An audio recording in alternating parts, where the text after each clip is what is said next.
Welcome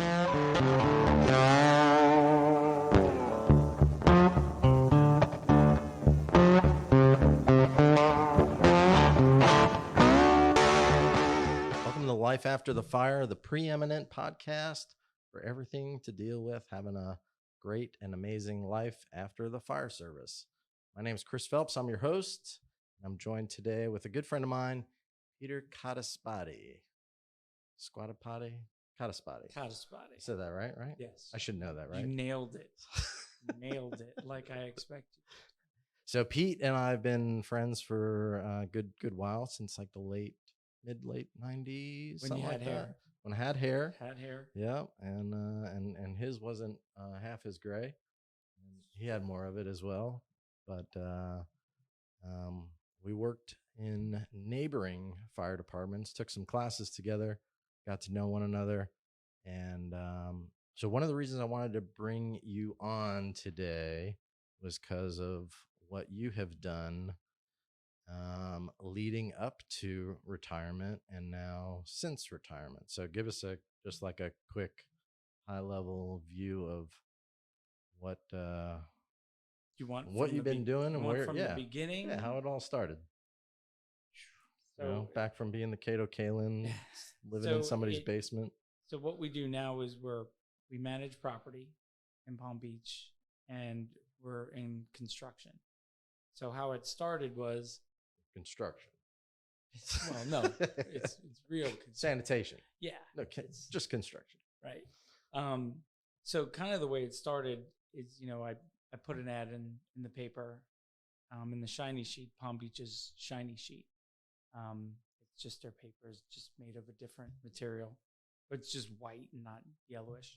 So I heard from one of the cops there, they put an ad in talking about, you can live on property and not pay rent. And they were kind of house sitting. I was like, that is fantastic. Yeah. Not paying rent, not doing any of that. So I did that and got a call. And then I lived there, and I was working at Home Depot and other jobs and stuff like that. So this was a nice way to get so going. You were new on the department. I was probably about 4-ish years there. So, and prior to house sitting, if you will, caretaker, right. Being the caretaker, where were you living? Just like renting an apartment? Right, renting. Okay. I lived down in Plantation because that's kind of how I got into the fire service. I started volunteering right down in Plantation, and they said, "Hey, you can do this." Cool. Like, so you found a way to get basically like subsidized housing, if you will, free place to stay in return for the work you were doing on your days off. Correct. And what kind of stuff were you doing for that? My responsibilities were the pool, which I didn't know a thing about a pool, and putting the shutters up when hurricanes came, because like a lot of houses in Palm Beach, they're seasonal. Right. So they're 6 months here, 6 months somewhere else, and then the house is by itself, and it was a pretty big house up on the north end near the old Kennedy estate. Right. And then we wound up connecting through, I think we were taking a class together. And we were taking all that not the hazmat stuff, but like instruction special ops and all that kind of all that stuff. But South Tech. But I remember you were telling me about this, and I was like, man, I should do something like that. And and you put an ad in, and I put an ad in, and they didn't like the accommodation. It was a smaller place than I had, and then the person said to you, "Do you know a handyman?" Yeah. And you gave him my number, and that's kind of how it all started. It all started. And so you owe me something. Yeah, I should put you in. So and then I started taking care of the neighbor. And then some houses sold, and I met realtors, and they're like, "Oh, so it just blossomed from there." Yeah, they're like, "You're a fireman? Oh, that's great. Who better to take care of something than somebody who's been vetted pretty much by the town at that time." Right. So you had public trust. Right. So there was an implied level of of trust with you from anybody that you dealt with. Correct. And then it just, I started meeting people, getting more houses, and then had to go legit, get a name, and Yeah.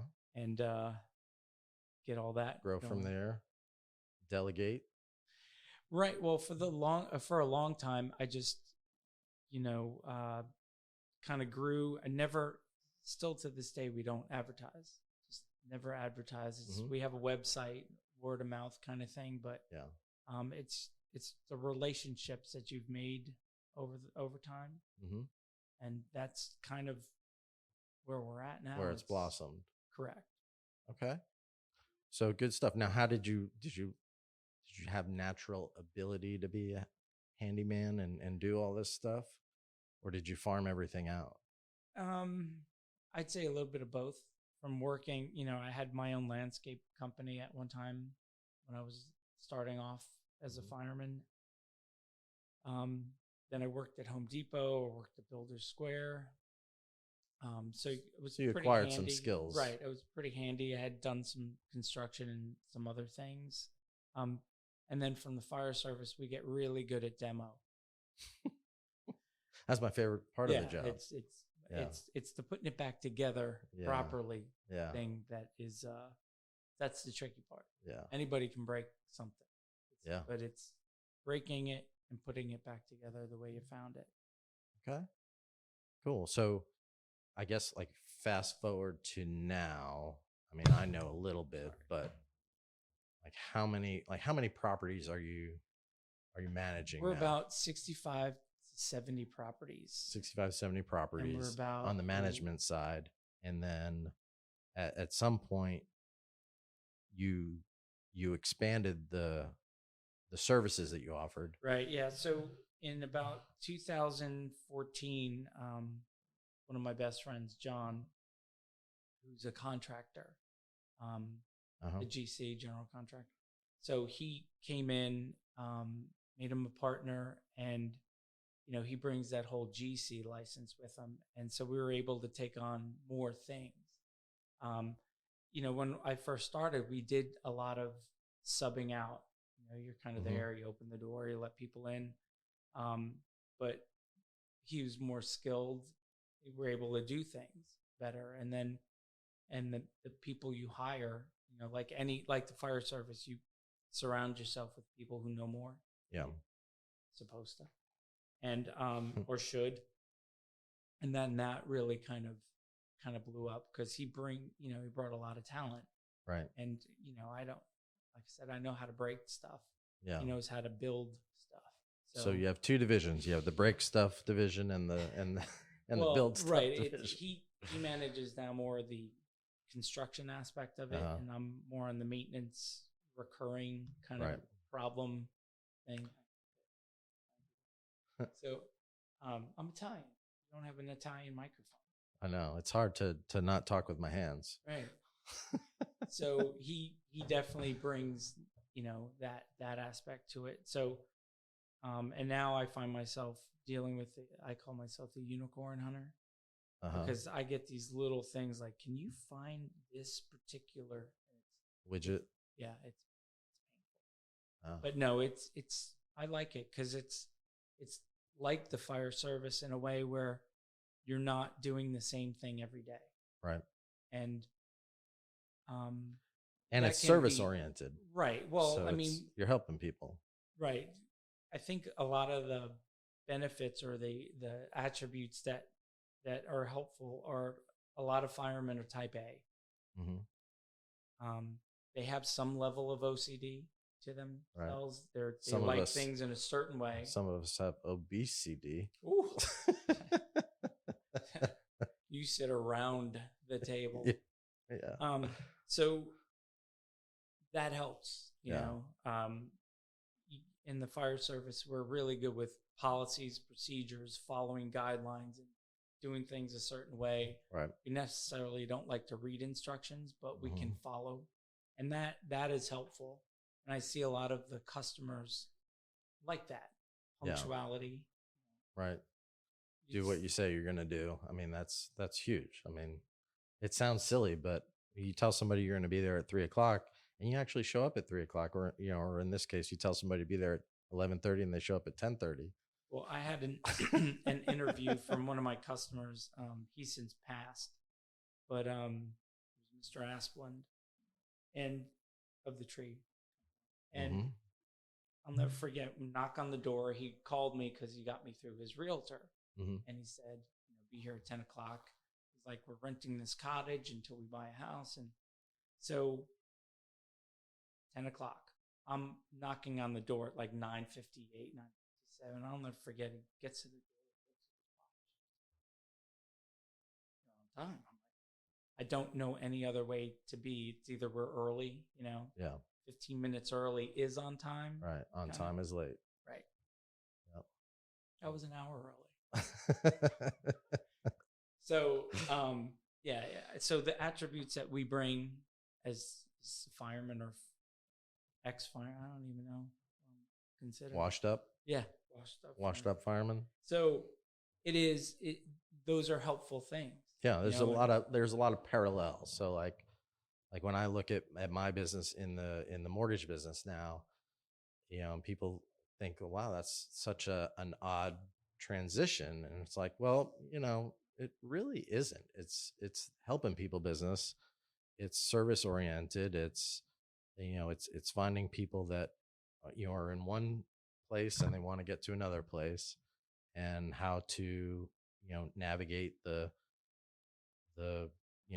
nooks and crannies, and and jump through the hoops and the hurdles and all that stuff to get them there. And there's a lot of parallels between the fire service, the mortgage industry, a lot of parallels between the fire service and property management.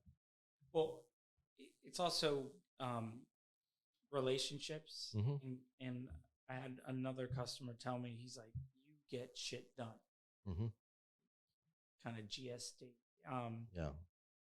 You call me, and it's also having the relationships with my vendors. Yeah.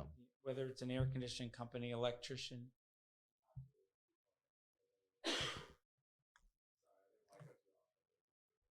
It's all good. We'll Better? edit that out. Sweaty? That's why you see how close it is. I don't know. That's all right. Don't have one of these in my face very often. So I was talking about relationships with my air conditioning company, electricians or plumbers, Mm-hmm.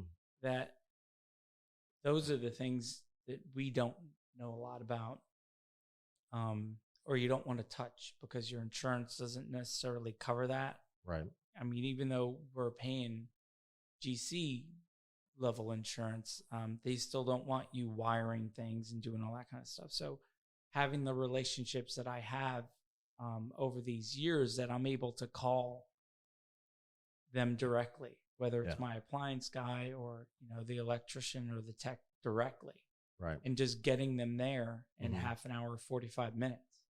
And these people that I work for just love it. They like, my dryer's not working and you got it fixed the same day. Yeah. Which is great. So it's building that, and some of the cachet of people. From what I've seen, some of the secret to that and getting those vendors to show up on time and do the work for you. Not only is it the clientele that you're working with, or how often you're working with those vendors, but it's also how you treat those vendors, right? So like when they send you a bill, are they waiting around 30 days to get paid? No, that's one of the things we try not to do, and is we pay quick. Yeah. They are usually, they like to get paid, whereas I don't get paid anywhere between 30 and 45 days. And that's one of those, you deal with some people that are been in business a long time, that are maybe developers somewhere else, and they're like, you're lucky to get paid within 30 to 45 days. They can pay you quicker. But I don't do that, or we don't do that, because they're small businesses or starting up, some of them. Yeah. And they need their cash flow. And, we've been in business fortunately, and we have the capital to kind of stay the course, Right. which is a good thing. So, like, if from a vendor perspective, if you're looking at a couple of jobs that have come in, and all right, hey, if I go do this job, I know I'm going to get paid, right away. I'm going to that job first. I'm prioritizing that. But you guys putting yourselves out there to do that, that that requires some capital backing on your part. So, Well, having had the fire service as your first job, mhm, and I think you should kind of really, you got to have that willpower to fund things, and not go out and buy that big truck. Yeah. When you're starting your business, or big boat, mhm, you reinvest your capital, reinvest into the business. And when John came on, we were just gone through an evaluation, for the partnership kind right, of thing, business and valuation. business valuation. And having no debt was huge. Mhm, Only having no vehicle debt, no equipment debt. The only thing that we had reoccurring was an office. right, And and even the guy doing the thing, he's like, this is great. You're making money, and you're not spending money in other places you right, shouldn't. yeah, And that may be, we're using TMS money right, to fund projects. And then when it comes back, mhm, it's your money. You're not having to pay off. Now we do have recurring revolving for credit cards and employees and all that, but we're very, very careful with, right, money comes in, it goes to what it needs to go to. mhm, So, and I think just being that way, I'm not saying don't go buy that truck, but maybe, have enough to maybe buy that truck in cash, right, and do it the old fashioned way instead of finance everything. And yeah, yeah, you because see people get in trouble. it's a big problem. These young kids, they Whippersnappers. yeah, they come on the job, and one of the first things they want to do is, they just got this great fire department job. They got this great solid paycheck coming in every 2 weeks or whatever, and they want to run right out and get themselves a $600-800 monthly truck payment. And it's like, I hope you like that truck. Hope you can live in it, because now you can't afford to buy a house. You know? Yeah, I mean, you probably see it more than Yeah. on your side of what you can afford.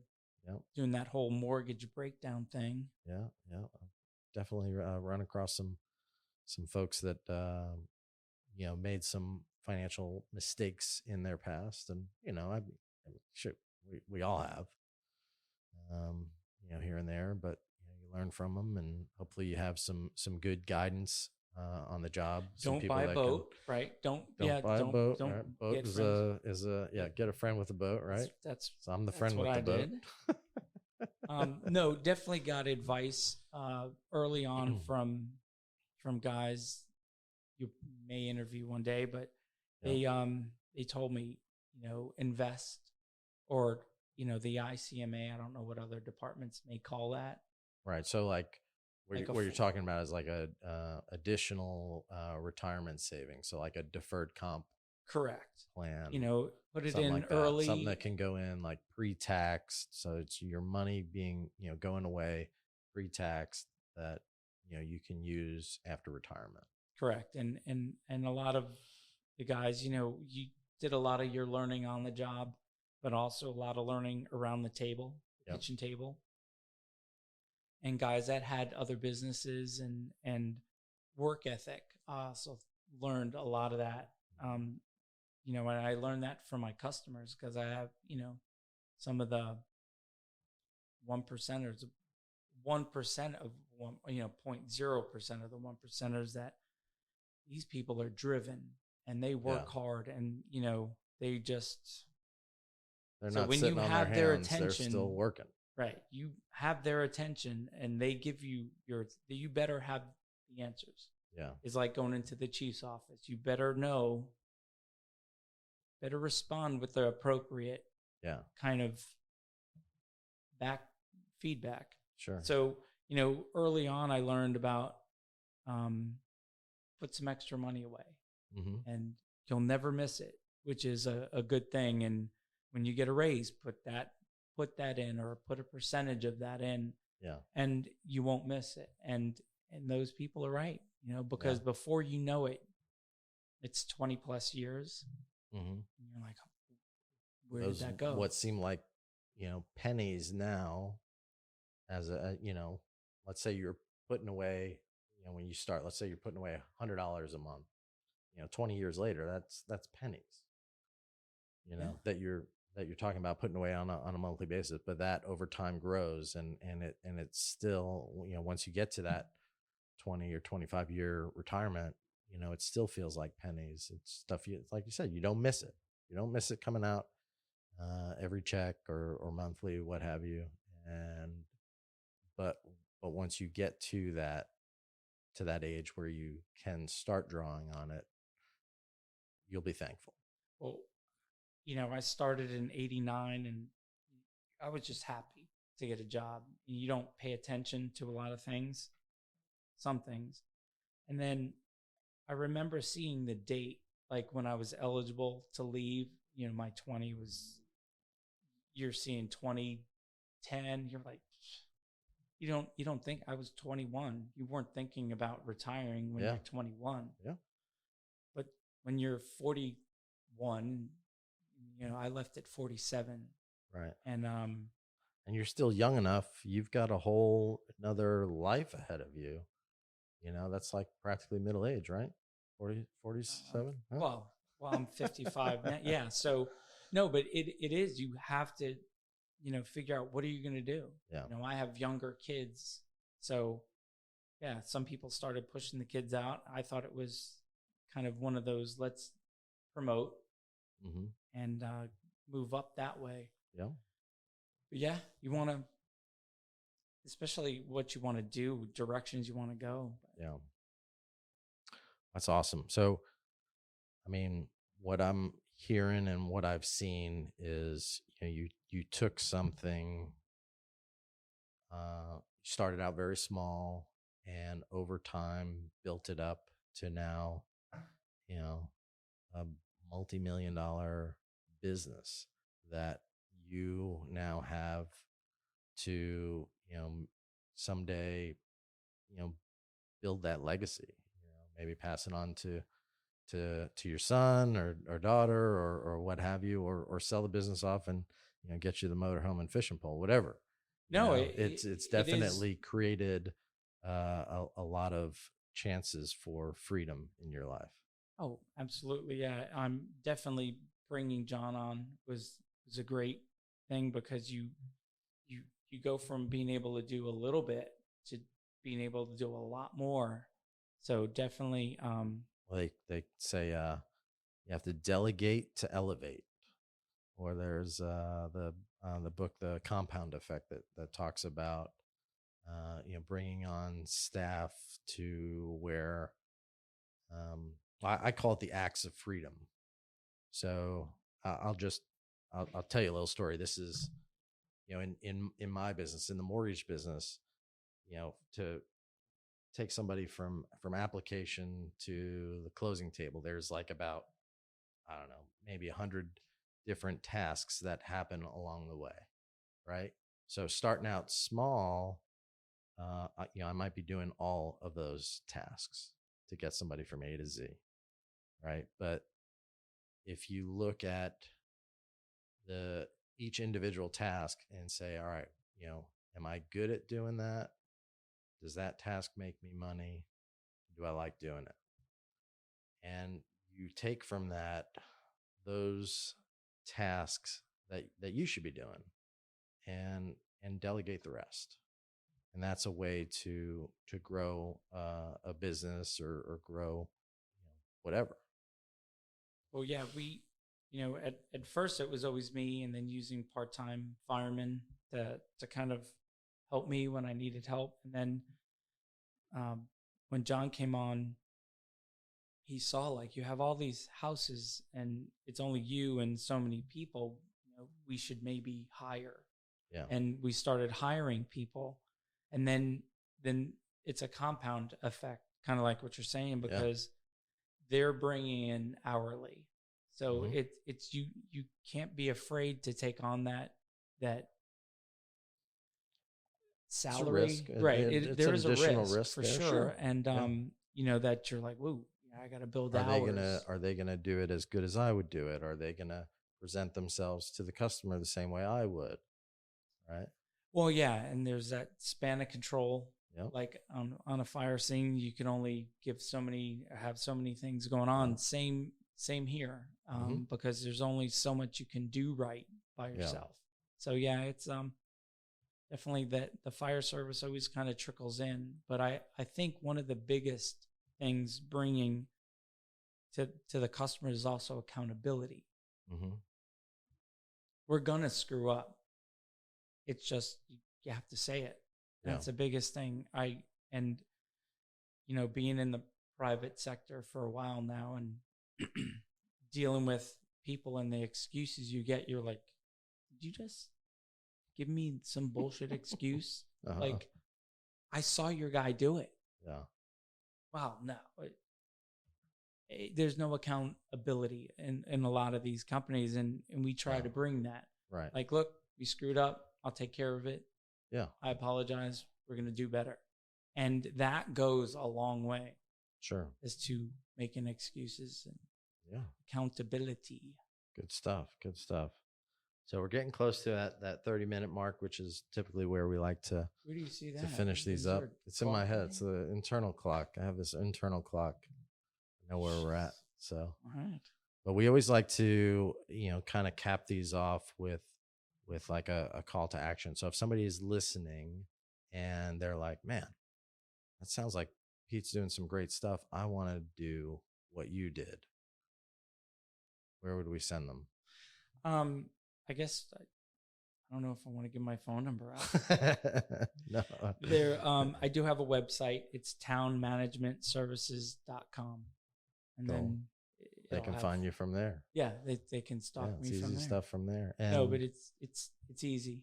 Yeah, and there's plenty of obviously the internet. You can get yourself a 4-year degree in a very short period of time, but there's a ton of information out there on the internet about property management and learning these handyman skills.